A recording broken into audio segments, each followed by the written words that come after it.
The COVID-19 pandemic has placed America's doctors on the front lines of a battle to save lives. Today's guest spends her days at the front in an urban emergency room where her background in emergency medicine and in public health gives her unique insights into the crisis we're facing as a nation. She's Dr. Megan Ranney this week on Story in the Public Square.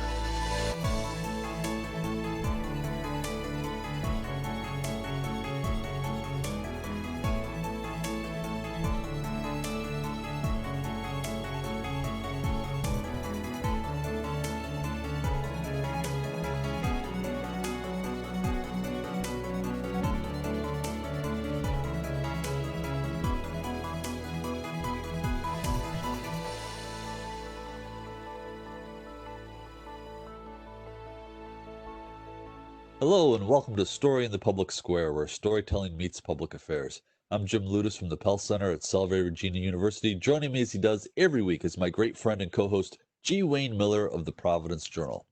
Story in the Public Square is an effort to look at big issues with great guests. So each week we sit down with storytellers of all varieties, novelists, journalists, filmmakers, and more, to make sense of the big stories shaping the United States today. This week, we're joined by Dr. Megan Ranney. She's a professor of emergency medicine at Brown University, and she joins us today from Providence, Rhode Island. Megan, thank you so much for being with us. Thank you for having me on. It's a joy to be here. So there's a lot we want to talk with you about, but I'm sort of struck first and foremost by the fact that as a doctor in an emergency room setting, you're on the front lines of this epidemic. What has the last 6 months been like for you? Jim, the COVID-19 pandemic has just been so unsettling for all of us in America, but particularly for those of us on the front lines. When I look back to where we were in late February, when we had the first identified case in Rhode Island, and where we are today, it feels in some ways like Groundhog Day, that we still don't have great strategies for controlling and treating this virus. On the other hand, I can look at it and see how far we've come. Back in February, we were all so scared in the hospital system. We didn't have adequate PPE. We literally couldn't test anyone. The CDC was limiting testing to just people who had contacts with folks from China. And now here we are, where thanks to our state's good public health infrastructure, as well as our hospital's foresight, we can test most people who come through the doors of my emergency department. We have good protocols for our intensive care units. We have adequate PPE for now here in Rhode Island, and we're saving more lives than we were early in the pandemic. Our treatments have progressed, but it is just, it's still this bizarre moment. This is the thing that you prepare for in medicine. You know that statistically, there is going to be a pandemic during a lifetime, and it's just been an unsettling, frightening, and sometimes frustrating experience to live through it. So you mentioned sort of the evolution of sort of the care from the beginning of the pandemic to where we are now. We're taping this in the middle of August. There was the night before we recorded, there was a story in the Washington Post talked about doctors on the front lines battling this pandemic with a lot of hunch and some informed guesses, but a lot of them guesses. There was a sentence that really struck me. 7 months into the pandemic, frontline doctors have, in many cases, become experts in treating COVID-19, but they are experts without, for the most part, the most fundamental tool in medicine: solid evidence upon which to base their decisions. Can you shine any sort of light or depth into that experience in terms of what you're seeing in emergency rooms? Yeah, absolutely. So early in the pandemic, we really knew virtually nothing. And we saw Facebook and WhatsApp and Slack groups spring up for those of us who were treating victims of COVID-19 to share our experiences, to basically share cases and best practices and things that we thought we saw that worked. It's how we had some of the early hints that blood clots were causing problems. Those of us on the front line said, hey, I saw this patient with a bunch of blood clots. And another one would say, I did too. And then someone would say, well, did you try this? Did you try that? It's how a lot of our early evidence came about. As a result, though, it was really disorienting because protocols were changing literally day by day as these cases accumulated.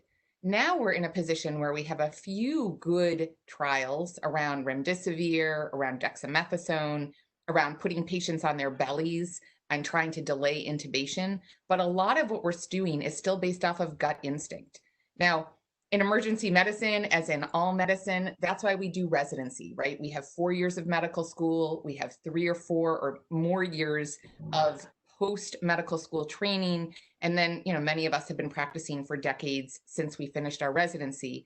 We do that because we get that gut instinct, that kind of blink idea, right? The idea that they're the 10,000 hours of training. So we're able to see patients and react. But the thing about COVID is that it's utterly different from any other illness that we've seen. And it is disorienting to be trying to practice and to present our patients with decisions, to present families with guidance when we're still lacking so much of that basic medical evidence. I will say, though, that we have come so far in the 7, 8 months that this virus has been around. It's been impressive to see how quickly science has moved.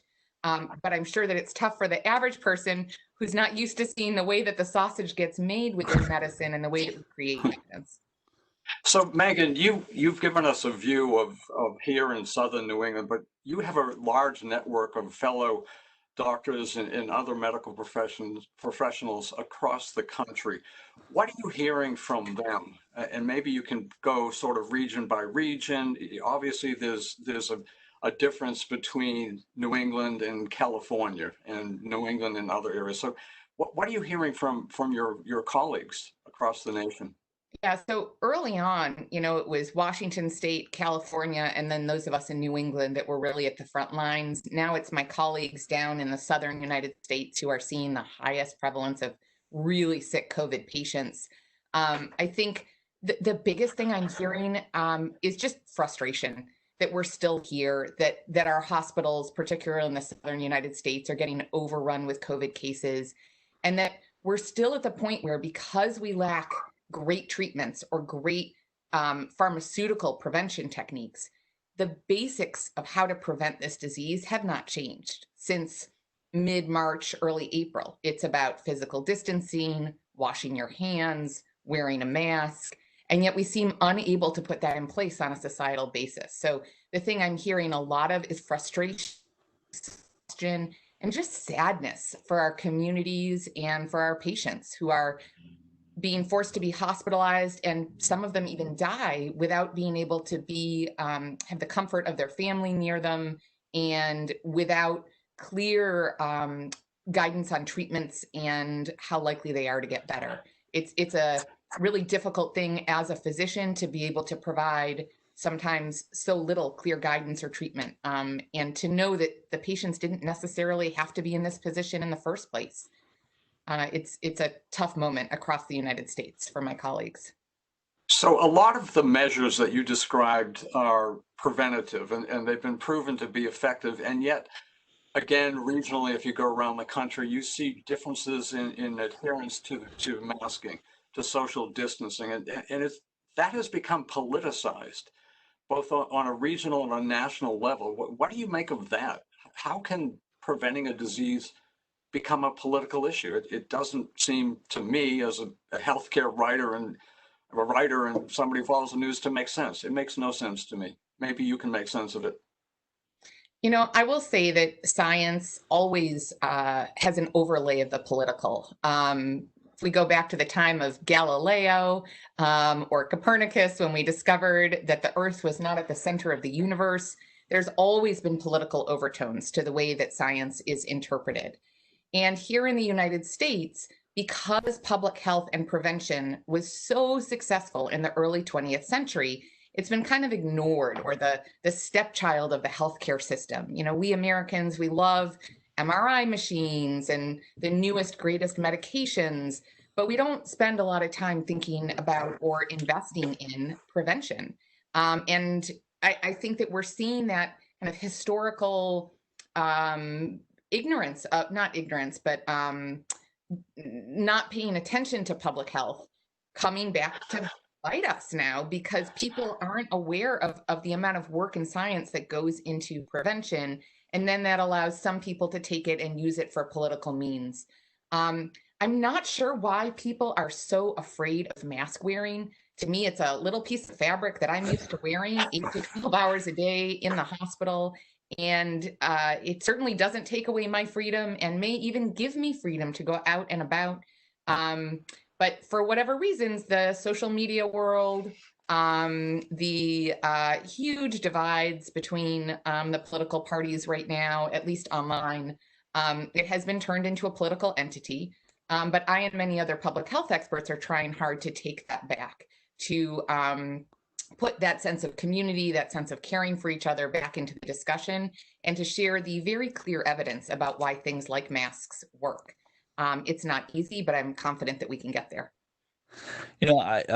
Last spring, the legendary Atlanta Journal-Constitution editorial cartoonist Mike Lukovich drew a cartoon that showed scientists and doctors and nurses and EMTs metaphorically planting the flag, sort of invoking the or evoking the Marine Corps raising the flag on Iwo Jima. I noticed that is the banner image on your Twitter feed. And I'm curious if it feels like you're fighting a war. I love that you notice that. It does feel that way. It feels that we're trying to hold up American society. Listen, we can't go on like this. I'm a mom, I'm a wife, I'm a daughter. I know how difficult this is and how much I want things to go back to normal. My husband's a small business owner. Like this is an impossible situation we're in. And the only way forward is through public health. We are trying to get America back on track so that we can all go back out and do the things that we want to and deserve to do. But it requires us to respect that science and, again, to come together as a community. We are an individualistic nation, but we're also a nation that takes care of each other. And the best things I've seen during this pandemic are examples of people caring for each other, of taking care of their neighbors, of taking care of their larger community across the nation. And I think that we can call on that to get through this moment. But it does feel like we as scientists and physicians and nurses and teachers, we're the ones who are putting ourselves there on the front lines, fighting this war on behalf of the rest of Americans. And what I think many of us are asking for is for the equivalent of a victory garden. We're asking every American to do their small part to help get us through this so that we can get to the other side. So I have another COVID question, and then hopefully we can move on to some of your other passions, get more into public health, and then of course firearm injury reduction. But here's my COVID question. We are, again, as Jim said, we're taping this in the middle of August. Some schools in parts of the country have already resumed instruction. Others will be soon. What do you foresee nationally? And because you're a mother too, you have children. And so give us your thoughts on what we might expect. I realize nobody has a crystal ball and this thing has been changing, day by day. But what are your thoughts on that? So I think a lot of what we have to expect, again, depends on the actions of us as individual Americans. Here in Rhode Island, we're in a decent situation. There's a high probability that we're going to be able to send our kids back to school in person, assuming we have no very high risk people in our own families.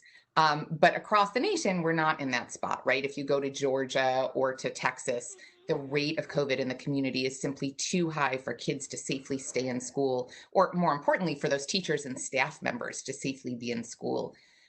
So a big part of what to expect next depends on how we do. It's, do we wear masks? Do we as a country make testing available? Do we respect the danger of this virus, respect the way that it spreads, and act accordingly? If we can do that, then our kids can go back to school and we can be on a certain path.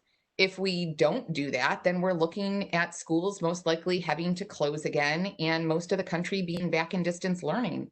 But it really is up to us as individuals, as well as up to our state and federal government.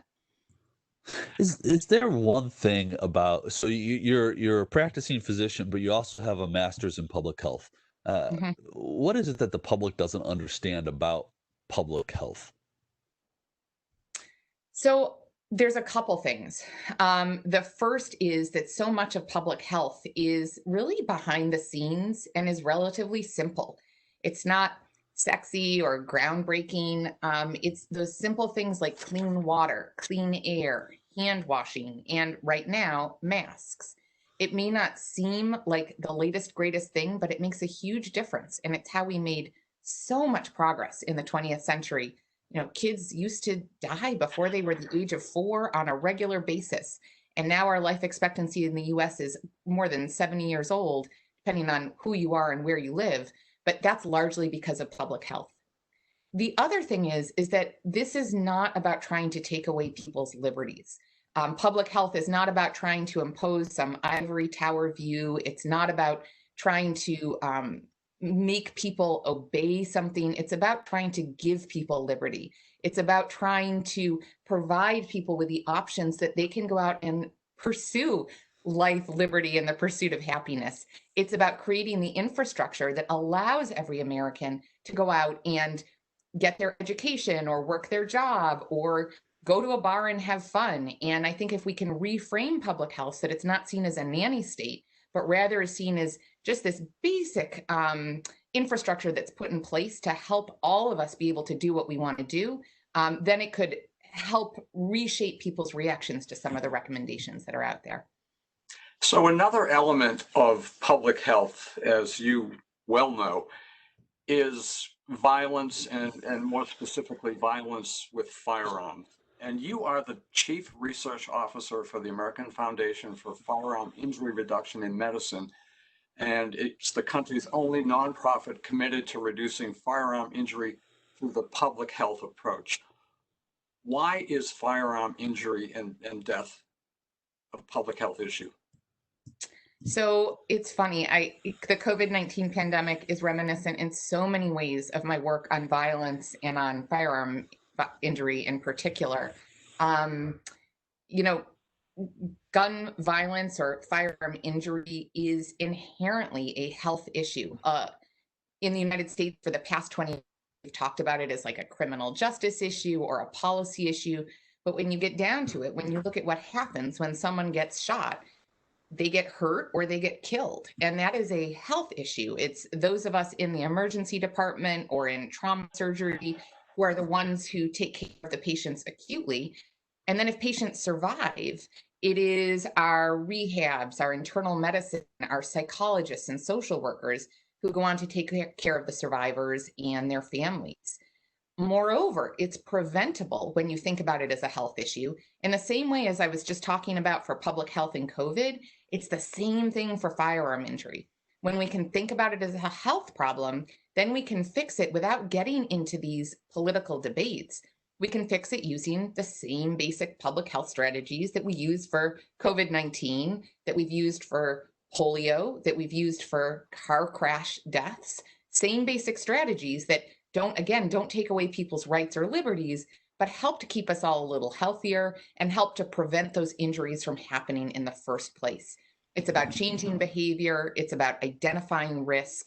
It's about giving people the tools to keep themselves, their families, and their communities safe and healthy, rather than about going into these kind of extreme discussions about banning guns or giving everyone a gun, right? It's taking it away from those extremes and recontextualizing it in it being about individual families and human health. Have you seen progress in that regard, in this regard, since you began your work and others have joined in, of course? Yeah, I mean, we've seen tremendous progress. When I first started talking about violence and firearm injury as a health problem, there were very few people talking about it that way in the United States. Over the past 5 or 6 years, we have succeeded in transforming the public perception. A few years ago, we had a campaign, This Is Our Lane, talking just in very vivid terms about the ways in which firearm injury is our job as physicians and nurses and EMTs. We've managed to get funding from the federal government for the first time in more than 23 years to research firearm injury as a health problem. And I'm going to highlight again that this is not necessarily what people think. It's not all about policy. It's about how do you take someone with dementia who has a gun in their home and help to keep them safe so that they don't accidentally shoot themselves or a family member. It's about keeping a young kid safe, or an adolescent.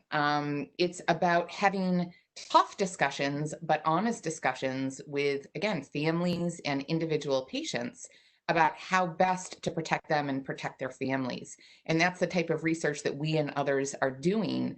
And we're seeing it work. We're seeing little shifts in communities across the nation, and we're seeing accumulating data and strategies that are acceptable to Americans, no matter where they live, no matter whether they're gun owners or not.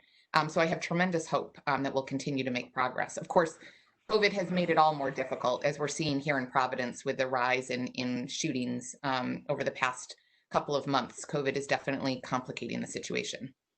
Yeah, so Megan, I've known you now for 27 minutes, counting the time while we were working out the tech issues before we started taping this episode.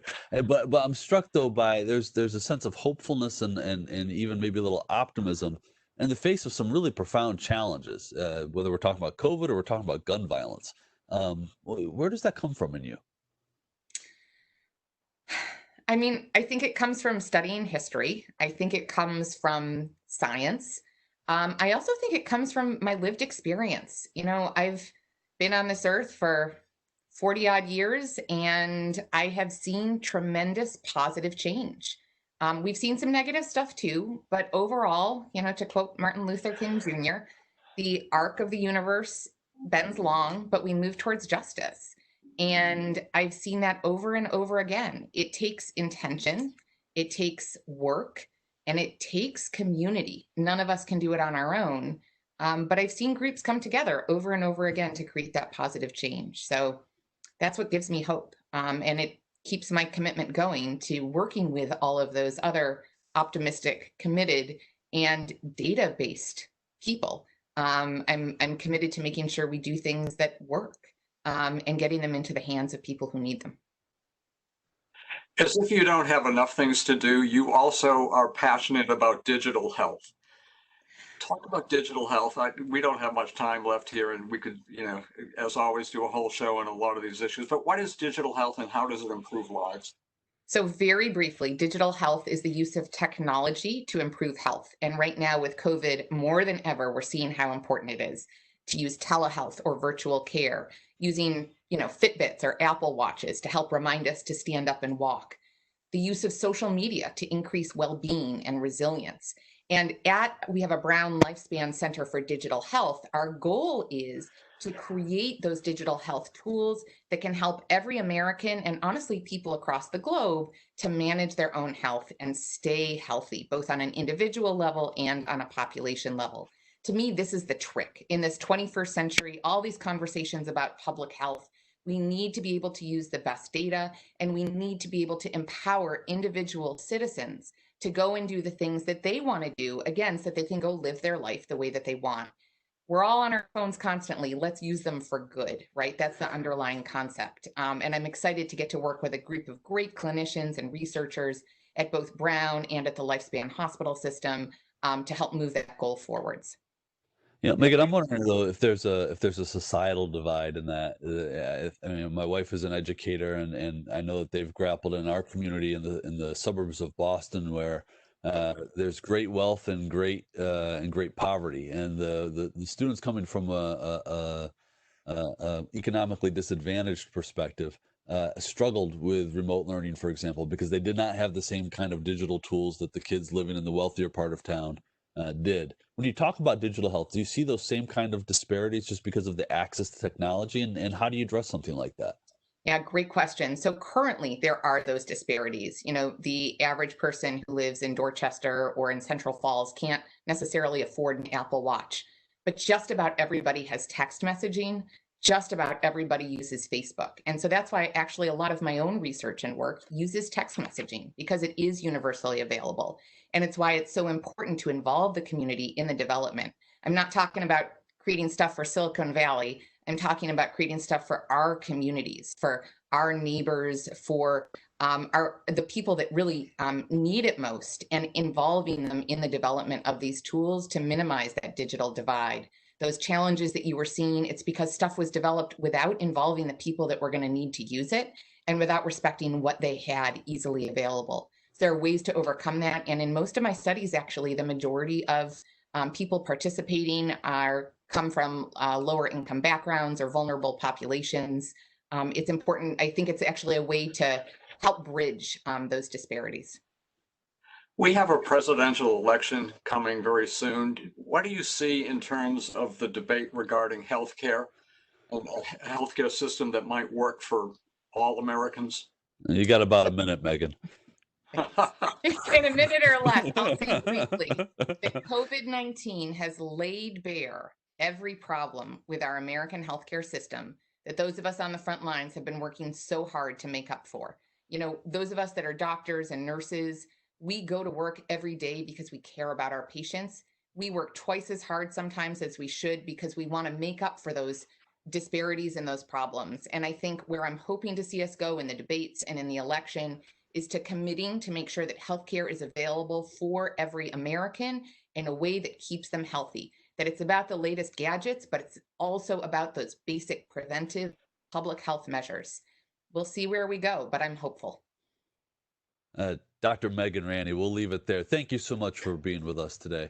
That's all the time we have this week, but if you want to know more about Storing the Public Square, you can find us on Facebook and Twitter, or visit pellcenter.org, where you can always catch up on previous episodes. He's G. Wayne Miller. I'm Jim Ludis. We're asking you to join us again next time for more Story in the Public Square.